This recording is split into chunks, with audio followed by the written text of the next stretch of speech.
Hi, ako si Cheska. Anak ako ng isang OFW. Meron akong sinulat para sa'yo, Ma.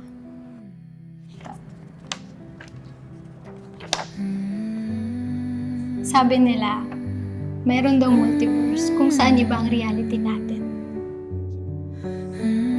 In another universe, paano kung hindi kita naging mama? Hindi siguro mahirap ang buhay mo ngayon.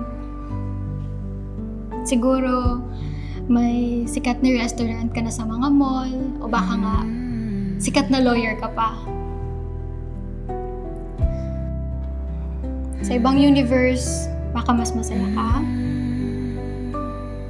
Hindi ka siguro nagkukuskus ng kubeta sa Canada. Siguro, kasama ka sa mga family photo nung 7th at 18th birthday ko. Sa ibang universe, pamilya mo ang kasama mo pag Noche Buena. Gusto ko yung ma-imagine yung universe na may cake ka, special ka, at dahil birthday mo, pwede ka magpahinga. Yung universe na kaming mga totoo mong anak, yung inaalagaan mo. Sorry, Ma, you had to exist in this universe. Kailangan mo tuloy ubusin ang sarili mo para sa akin.